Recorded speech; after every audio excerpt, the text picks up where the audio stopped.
Go ahead. Use her card. She's loaded, my son Nathan said, pointing right at my purse. We were sitting at a little lounge area just steps away from the jewelry counter. He said it with a casual entitlement that made my blood run cold. Chelsea, his wife, didn't need telling twice. She spun back around to the register, where 3 silver necklaces, a matching earring set, and a designer leather handbag were already sitting.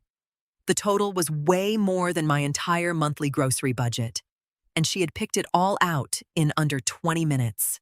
Standing next to me was Miles, my 12-year-old grandson from Nathan's first marriage. The poor kid was carefully clutching a plain $15 t-shirt he had wanted to buy with his own allowance money. I watched my daughter-in-law smile at the cashier like she owned the place. I looked at my son, who couldn't even meet my eyes to ask for permission. He had slipped my credit card out of my open wallet while I was using the restroom. I didn't yell. I didn't make a scene in the middle of the mall. I simply pulled my phone out of my pocket, opened my banking app, and, with 2 quick taps on the screen, I locked the card. The cashier scanned the last item, announced the astronomical total, and Chelsea swiped the plastic through the terminal. A second later, the machine let out a sharp beep. The employee's retail smile vanished. "I'm sorry, ma'am. This card is declining." Chelsea frowned, totally confused, before the screen prompted another message. "Excuse me. It says it's been locked by the cardholder," the cashier added. Side-eyeing me, Chelsea and Nathan whipped around to face me at the exact same time. My daughter-in-law's expression morphed from confusion straight to pure rage. Nathan opened his mouth, but before he could even stutter out an excuse, I stood up, walked over to the counter, and plucked my card right out of Chelsea's fingers. "Looks like you'll have to use your own," I said, my voice dead calm as I slid the plastic back into my purse. Or put it all back. The silence that fell over that store was absolute. The drive home was thick with tension. Chelsea rode shotgun with her arms crossed, glaring a hole through the passenger window. Nathan gripped the steering wheel so hard his knuckles turned white. Miles and I were in the back seat. He was holding his new t-shirt in a paper bag. I'd paid cash for it right before we walked out. "Mom, what was that?" Nathan hissed when we hit a red light, trying to keep his voice down so his wife wouldn't explode. "You humiliated us in front of everyone." I didn't flinch. I just met his eyes in the rearview mirror. "I didn't humiliate you. Nathan, you took money that wasn't yours to buy things you don't need. I didn't realize my bank account was community property in your marriage." Chelsea let out a dry, bitter laugh. "Oh, please, Diane. You live alone. You hardly have any expenses. Nathan is your son. It's the least you could do since we came out here to keep you company. Keep me company." That was the line they used 2 years ago when they lost their apartment due to terrible financial choices and asked to crash at my place just for a few months. 2 years, where my utility bills tripled, my pantry was raided within days of grocery shopping, and my personal space shrank to just my bedroom. I glanced over at Miles. He was staring down at his sneakers, trying to make himself as small and invisible as possible. That was the real tragedy here. While Chelsea demanded luxury, Nathan's son spent his life apologizing for existing. We pulled into the driveway. While they stormed inside and slammed the front door, I stayed out on the porch for a minute. I knew the jewelry counter was just a symptom of a much deeper disease. I had let them treat me like a backup ATM for far too long.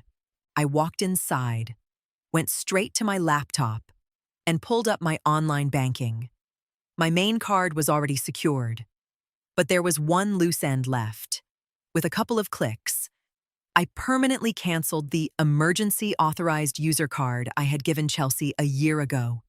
Tomorrow morning, the rules of the game were going to change. It was 7 in the morning on a Monday. Like always, I was already in the kitchen making tea and toast for Miles's breakfast. Chelsea came rushing down the stairs, getting ready for her daily routine, hitting up the artisanal coffee shop downtown for a $6 latte and an imported pastry before heading to her part-time job. 10 minutes after she left, the front door flew open. Chelsea marched straight into the kitchen, her face red with anger. She was holding the extension card like it was a weapon. "Your card is declining. I had to use my own debit card, and it almost overdrafted my account. What is wrong with the bank?" I took a sip of my tea, enjoying the warmth against my hands, and looked her dead in the eye. "The bank is perfectly fine. Chelsea, it was me. I canceled that card last night." She froze. She dropped her purse onto the kitchen island with a heavy thud. "What? Why would you do that?" "We agreed I was going to handle the small household purchases, and you did a great job with that for a while," I replied, keeping my tone low and even. "But a designer bag and silver jewelry aren't household purchases. Neither is your daily coffee habit. From now on, I pay for my things, and you two pay for yours." Nathan shuffled down the stairs, rubbing his eyes, woken up by his wife's raised voice. "What's going on now?" he asked, looking between the two of us. "Your mother cut off my card," Chelsea complained, crossing her arms. "She says we have to pay for our own stuff now."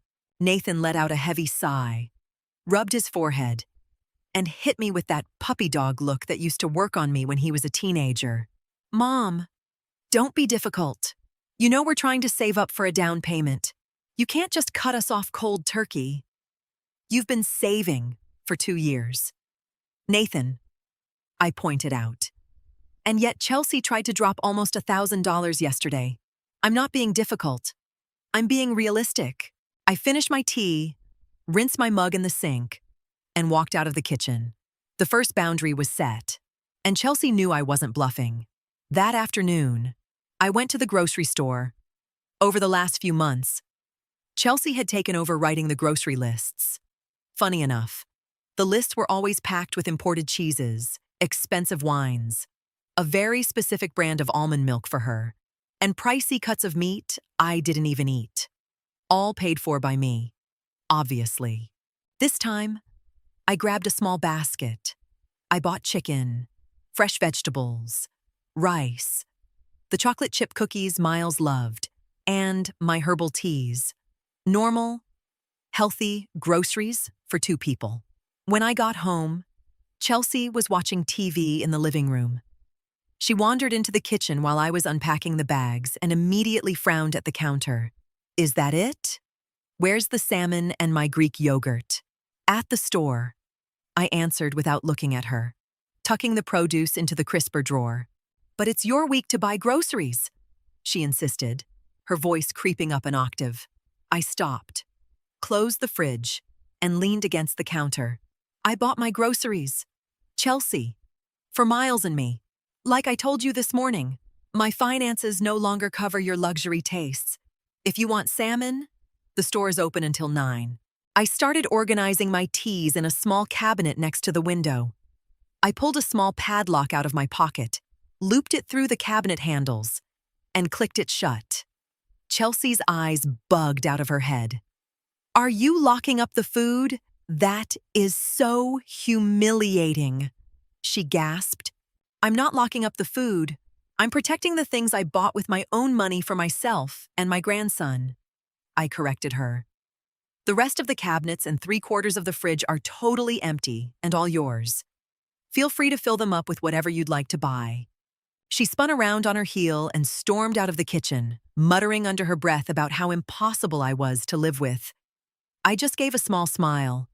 There was no need to argue, my actions were doing the talking. But I knew the real test was coming at the end of the month when the bills arrived. Friday rolled around, and the electric bill hit my inbox. Summer heat had officially settled in, and like always, The total was sky high. Nathan and Chelsea had a terrible habit of leaving the window AC unit in their bedroom blasting all day while they were at work, just so the room would be nice and cool when they got home.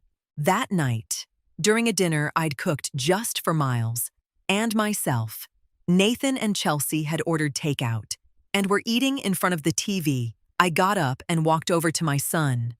I dropped a plain white envelope right on top of his pizza box.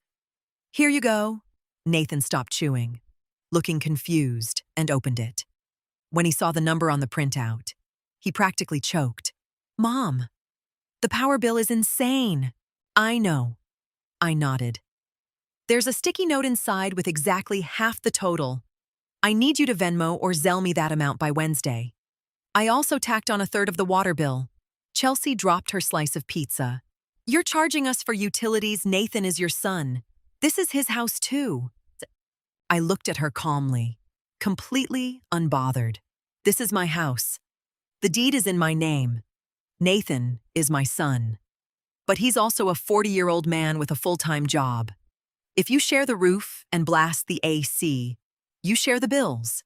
It's basic roommate etiquette." Nathan tried to use his peacemaker voice, the one he always used to dodge responsibility. "Mom, you know money is tight this month. We didn't budget for this. Give me a couple of weeks." "The bill is due Thursday," I replied, crossing my arms. "If I don't have your half by Wednesday, I'm calling the power company to downgrade our service and I'm shutting off the central air. I'll just run a small fan in my room." "You can't do that," Chelsea snapped. "It's boiling out." "Then pay for what you use," I finished, turning my back on them and returning to the table with Miles. The kid looked up at me with wide eyes, chewing his dinner slowly. I gave him a secret wink. The tension in the house was thick enough to cut with a knife.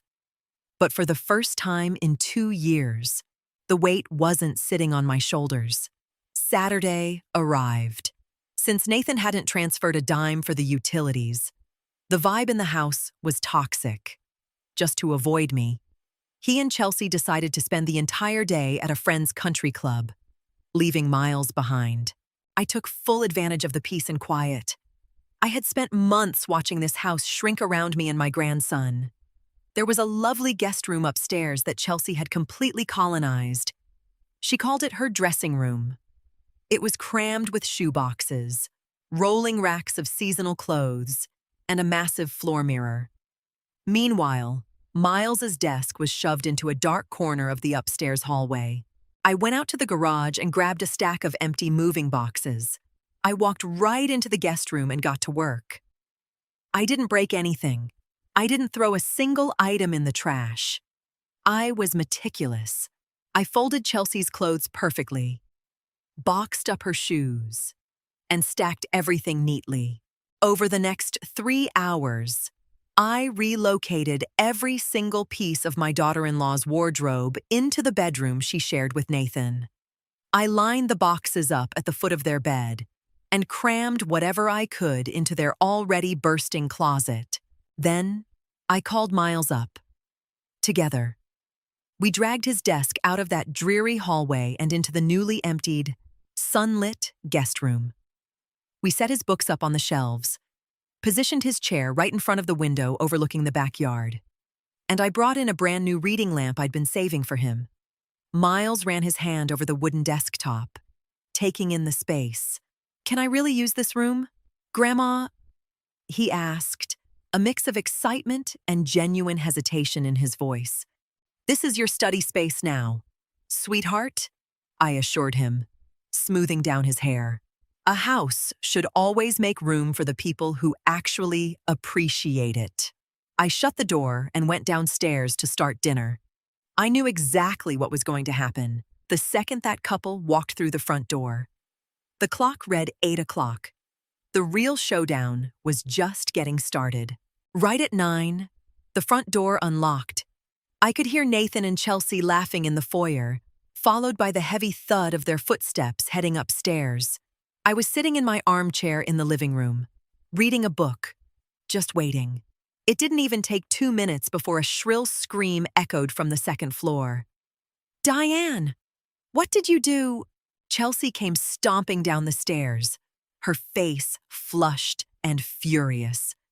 Nathan was right behind her, looking more panicked than angry. "You moved my stuff. You went into my dressing room and dumped everything into our bedroom," she accused, pointing a shaking finger at me. I slipped a bookmark into my page, closed the book, and stood up. "I moved your things into your husband's bedroom, which is where you sleep. And I didn't dump anything. I folded it all much nicer than you ever do. That was a guest room. And now it's Miles's study. My house isn't a free storage unit for clothes you never wear." Nathan stepped between us. "Mom, for God's sake. You had no right to touch her things. That's her private space. Your private space is the bedroom I allow you to use." "Nathan," I clarified. I didn't raise my voice, but I spoke with a firmness that made him physically take a step back. "The rest of this house is mine. And I decided that my grandson deserved a decent place to do his homework instead of being shoved into a dark hallway just so Chelsea could display her shoes." Chelsea gasped, deeply offended. "You are treating us like intruders if we're such a burden.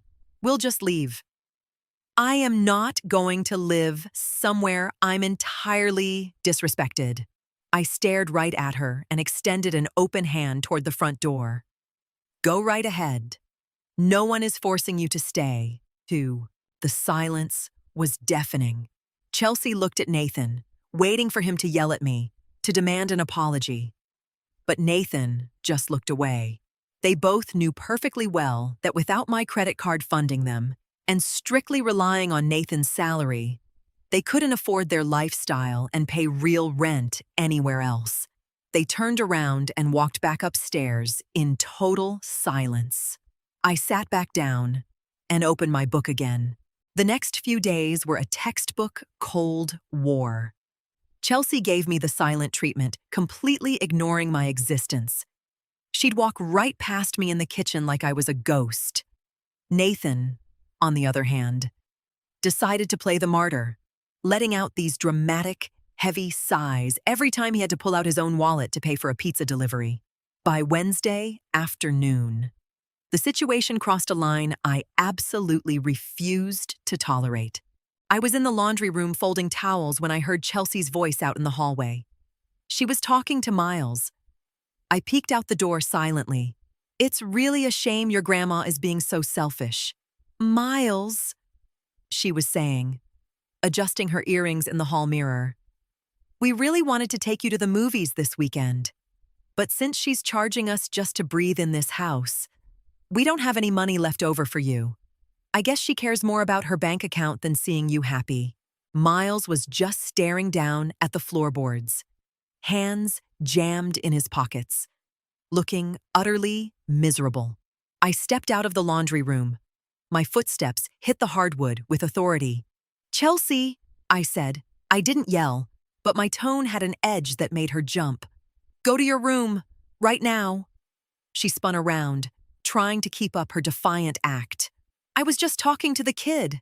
You are trying to poison my grandson with your own financial baggage because your free ride is officially over." I cut her off, leaving no room for excuses. "Do not use this boy for your petty drama." Nathan poked his head out of his room when he heard the exchange. "Mom, calm down." I shot him a look. "Don't tell me to calm down. Nathan, I have bankrolled your wife for 2 years while she treats your own son like an afterthought. I put up with her attitude because you don't have the spine to set any real boundaries. But absolutely no one manipulates this kid in my house." I took one step closer, making sure they heard every single syllable. "You have 30 days to find a new place to live. This is no longer up for discussion." Chelsea opened her mouth to argue, but when she saw the look on my face, she snapped it shut. She had hit rock bottom, and I had drawn the final line in the sand. Instead of spending the next 30 days fighting over kitchen counter space or listening to slam doors, I took a different approach. First thing, Friday morning. I packed a small duffel bag, helped Miles pack his backpack, and booked a modest cabin by the lake. Just the two of us. When Nathan saw our bags sitting by the door, he frowned. "Where are you going?" "Miles and I are heading out to get some fresh air for the weekend," I told him, grabbing my keys. "I expect you both to have started packing your boxes by the time we get back on Sunday." "Mom, please. Are you seriously kicking us out?" he pleaded, trying to tap into my usual well of sympathy. "I'm pushing you into reality. You both have jobs. It's time you actually lived within your own means, not mine." The trip was exactly the breather we needed. There were no heavy glares, no complaints about groceries, and no toxic tension. Miles and I fished off the dock and roasted marshmallows by the fire. Saturday night. Miles leaned his head against my shoulder. "Thanks, Grandma." The house was starting to feel really heavy. "It's easier to breathe out here." I kissed the top of his head. I knew right then that this wasn't just about protecting my bank account. It was about protecting our peace. By Sunday afternoon, we loaded up the car, completely ready to face whatever was left. When I pulled into my driveway on Sunday night, it was empty. We walked inside cautiously. The house was dead quiet, but it was a peaceful quiet. It felt like the building itself had finally exhaled. I walked upstairs and pushed open the door to their bedroom. It was stripped bare, leaving behind only a few scattered wire hangers and the faint smell of cheap perfume. Sitting right in the middle of the bare mattress was an envelope. I ripped it open and read Nathan's rushed handwriting. "We moved into a place a friend is subletting. Hope you're happy being all alone in this big house." I tossed the paper straight into the trash without a second thought. Nathan was trying to use solitude as a threat, completely failing to realize it was the greatest gift he could have given me. I went back downstairs to the kitchen. Miles was sitting at the island counter, looking at me with a hopeful expression. "Are they gone?" "They're gone, buddy." I smiled, physically feeling my shoulders drop for the first time in years. "How about we make that extra cheesy mac and cheese you love?" His whole face lit up. While the water boiled, I pulled out my phone and checked my banking app. The numbers were green, safe, and steady. There was no screaming courtroom drama and no picture-perfect Hollywood ending. Just a woman who finally stopped being an emergency fund for people who refused to respect her. Life would go on. But this time, I was the one holding the keys to my own home.